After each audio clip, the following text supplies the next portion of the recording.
con el auspicio del Grupo Digama. Bienvenidos a Rumbo Minero. César, ¿cómo estás? Qué gusto, Jorge. Bien, una semana súper importante. Expomina fue un éxito rotundo, César. Realmente una gran participación del sector minero. Creo que se ha avanzado mucho en minería después de Expomina. Va a haber un antes y un después por la gran cantidad de calidad de expositores, viendo todos los ángulos de todas las aristas que existen en la minería y cómo solucionar problemas, y la gran presencia de ministros del extranjero de minería, ¿no?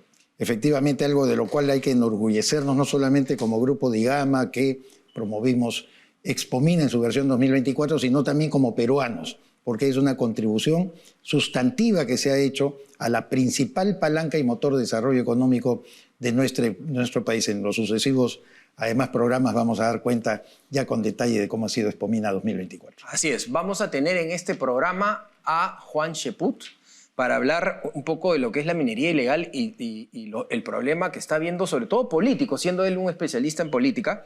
¿Y qué más vamos a tener? Bueno, el ingeniero César Gutiérrez Peña, que ha sido presidente de Petroperú, para hablar de esta entidad estatal que ustedes saben estas dos últimas semanas ha tenido pues vaivenes realmente increíbles. Bien, estando ya muy contentos con la labor realizada, con la misión cumplida con respecto a Expomina, queremos mostrarles una primera entrega. Vamos a tener 2 entregas más en los siguientes programas, pero una primera entrega de lo que fue Expomina para compartir con los que no pudieron asistir, y los que asistieron también podrán ver un resumen. Adelante.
Estas son las principales noticias mineras de la semana. En el marco de Expomina Perú 2024 se llevó a cabo la cumbre de minería del Foro de Cooperación Asia-Pacífico, APEC, encuentro de carácter internacional que reunió delegaciones de los miembros de APEC, incluyendo grandes economías como Estados Unidos, China, Japón, Canadá, Corea del Sur, Australia, entre otros. El evento fue encabezado por Rómulo Mucho, ministro de Energía y Minas, quien destacó la presencia de numerosos países de tradición minera en la reunión y las oportunidades que existen en el sector gracias a la innovación, la inclusión y el rol que los minerales tendrán en el mundo. Como parte de las actividades del primer día de Expomina Perú 2024, se desarrolló el conversatorio de minería ilegal. Durante la conferencia, Darío Segarra, presidente del Consejo Directivo del Instituto de Ingenieros de Minas del Perú, indicó que su institución realizó recientemente un análisis del proceso de formalización y encontró que no existe un ente rector que se haga 100% responsable del mismo. Contar con uno se convertiría en una gran muestra de decisión política para combatir frontalmente a la minería ilegal, dijo. Bien, nos encontramos ya con Juan Cheput, ex congresista de la República y ex ministro de Trabajo y Promoción del Empleo. Juan, bienvenido a Rumbo Minero. ¿Cómo estás? Encantado, Jorge. Juan, cuéntanos un poco, todos sabemos del poder que ha ganado en los últimos años la minería ilegal al punto que ya estamos hablando de comparar los montos de exportación, de inversión, parecidos a la minería formal. Increíblemente cómo ha crecido, cómo ha crecido este tema.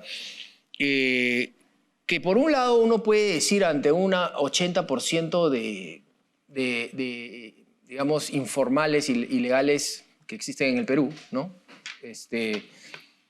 Uno podría decir, bueno, es normal, ¿no? Y también podría decir que es una economía, realmente es una economía que no paga impuestos, pero es una economía que va a todo el mercado, por el lado que uno podría darle ciertas, ¿no? Pero la verdad es que hemos visto también no hay, de parte del gobierno, no hay una solución a atraerlos, seducirlos hacia un pago de impuestos que sea realmente pensado y que realmente lo puedan hacer. ¿Dónde ves la solución a este problema? Bueno, en primer lugar, yo creo que a veces se romantiza el término de la minería ilegal convirtiéndolos en informales. No debemos olvidar de que la minería ilegal está creciendo raudamente porque hay una cuestión de precios y también hay una gran cantidad de personas que dependen cada vez más de ellos y sobre todo cadenas que se forman alrededor de cualquier tipo de organización criminal organizada. Entonces, cuando se romantiza el tema, se vuelve romántico, se le quiere dar un carácter de lucha contra un sector informal, pues simplemente estamos contribuyendo a que eso se consolide.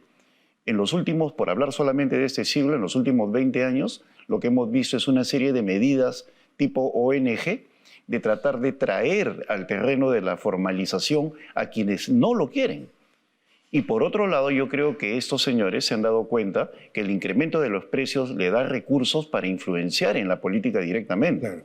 Y no solamente influencian a nivel de gobierno central o de congresistas, sino a través de gobiernos locales, municipalidades, gobiernos regionales, tienen presencia política y mediática, ¿no? Justamente eso habría que abordar con más precisión, Juan. Yo te invitaría, te convocaría a ello, porque no podemos aislar el tema de la ilegalidad o la informalidad minera como si fuera ajeno y no tenga cordones umbilicales con todo este contexto de informalidad e ilegalidad que vivimos en el Perú en muchas áreas. ¿No es cierto? Ahora que la minería ilegal ha superado al narcotráfico, incluso en capacidad y recursos económicos, tenemos que preocuparnos de lo que tú justamente estás mencionando en la última parte de tu primera intervención, la presencia política, porque el sistema político, y tú has sido testigo como congresista, resiste con la creación de nuevos partidos que no tienen ninguna identidad, que son bien de alquiler, la presencia de estas personas y las acogen para que puedan colaborar y beneficiarse de su colaboración, obviamente ilegal también. ¿Cómo podemos frenar eso? ¿Cómo cambiar el sistema político para impedir la presencia de representantes de la minería ilegal, como antiguamente lo decían los analistas Jaime Antezana y Jaime García, había narcobancadas, cosa que tú no llegaste a ver en toda su amplitud, pero que sí la hubo en el Congreso? Mira, yo creo que el problema, como ya lo señalan varios, es complejo, ¿no? Es decir, tiene diversas aristas. Y ellos se han dado cuenta de que es fácil influenciar en políticos sin que sean captados por una red de investigación o por la policía, y a partir de allí generar condiciones para seguir trabajando. Tú lo puedes ver en este Congreso y en los anteriores, en el sentido de que sacan dispositivos que los favorece sin mayor tipo de discusión, ¿no? Y aparecen todas las bancadas, tanto de derecha como de izquierda, favoreciéndolos. Tampoco olvidemos que en el año 2014, si mal no me equivoco, los mineros ilegales señalaron que le habían dado al partido de Ollantumala 900.000 soles y $49.000 a Daniela Bugatás. Los denunció, obviamente, ¿no? Pero un dirigente de la época, Chandubí, dijo, no, yo lo financié en el 2011. Si eso sucedía en el 2011, imagínate ahora con momentos estelares de precios y todo ese tipo de cosas, lo que está sucediendo. Entonces, desde el momento que el gobierno insiste en decisiones de carácter romántico, porque yo lo considero así, de decir vamos a convocar a los formales, si no pueden con los formales de otros sectores, la informalidad en el Perú es de 80%, menos van a poder con la economía ilegal, delincuencial. Entonces se tienen que adoptar medidas como en Colombia. Mira, yo he estudiado 4 años en Colombia y ahí tú no puedes poseer $1. Y si quieres cambiarlo tienes que presentar tu DNI y una serie de cosas. Acá los dólares son moneda de cambio sin ningún tipo de problemas, y yo creo que se tiene que abarcar la cadena de producción de estos señores, es decir, proveedores, cortarle los insumos, establecer un comité en el cual intervengan no solamente el ministro de Energía y Minas, que lo preside el Premier, sino también todos aquellos ministros que tienen que ver con la cadena de producción para de esa manera atacarle en diversos lugares. Porque por algo estamos hablando de una delincuencia organizada que tiene diversos estamentos, tiene hasta hoteles, o sea, tiene todo para poder funcionar. Ahora que hablas del romanticismo, ¿qué te parece esta propuesta del gobierno de hacer una alternativa parecida a la de vida con el narcotráfico, teniendo como 3 ejes principales la formalización, erradicación y recuperación del medio ambiente? Mira, en ese sentido, con lo de debida, ¿cuáles son los resultados? Una política pública se mide en función de sus resultados. Y en este caso, ¿qué ha pasado con debida en los últimos años? Y La cantidad de hectáreas de coca se ha incrementado terriblemente. ¿Por qué? Porque no hay forma de competir. Mira, cuando yo era ministro de Trabajo, estaba buscando la forma de sacar a los campesinos, sobre todo a los menores de edad, de la parte de la recolección de la hoja de coca.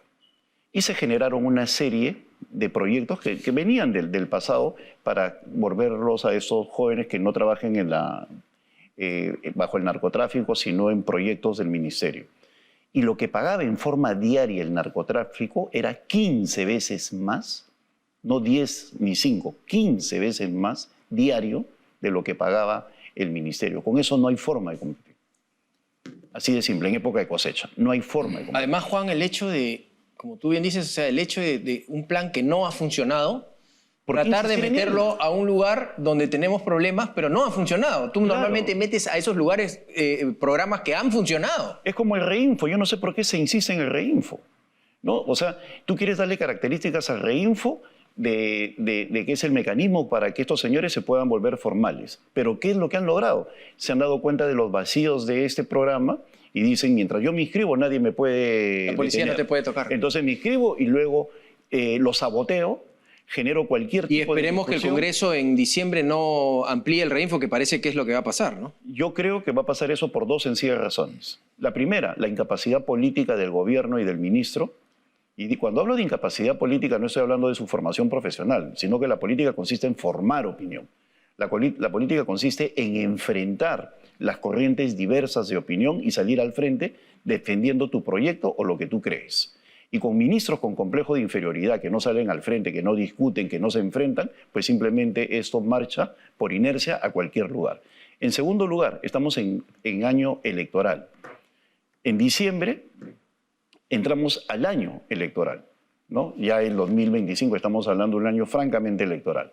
Entonces va a ser muy difícil que aquellas agrupaciones políticas que requieren o que han requerido ya antes de dinero que viene de estas instancias vaya en contra de ellos. Y además los van a amenazar con marchas y todo ese tipo de cosas. Y cuando el ministro presenta, seguramente empujado por asesores de buena voluntad, un proyecto de ley como el MAPE que dice que lo está socializando, para mí, para lo único que va a servir ese proyecto de ley del MAPE va a ser como pretexto para decir, mientras se implementa la nueva ley o mientras se hace el reglamento, ampliemos el Reinfo. Claro. Es decir, es el perfecto pretexto para ampliar el Reinfo. El perfecto nuevo pretexto. El perfecto no. ¿Por qué? Porque ese proyecto de ley, que ni siquiera podemos discutir de él porque no es algo definitivo, sino que lo están socializando, palabra que para mí también es, no entiendo, es una palabra ONG-nera, porque la discusión debería ser a todo dar, ¿no? El ministerio debería organizar seminarios y las universidades, y sobre todo un ministro, si cree en un proyecto, tiene que salir a decirles a todo el mundo, yo creo en esto. Y convencer, e ir al Congreso, a la Comisión a convencer, no decir aportes. Cuando dice aportes, termina el periodo de aportes y le dan forma a lo que le han enviado como aporte. De ahí tenemos otros meses más, entonces, ¿qué va a suceder? Cuando llegue diciembre, el ministro va a decir, miren, acá tengo el proyecto de ley, lo voy a presentar, pero mientras esto se discute, ampliamos un añito más, o 2, o 3, o 4. ¿No? Bien. Entonces eso no puede ser así. Muchísimas gracias, Juan Cheput. Muy claro en tus argumentos. Muchas gracias por estar por primera vez acá en Rumbo Minero.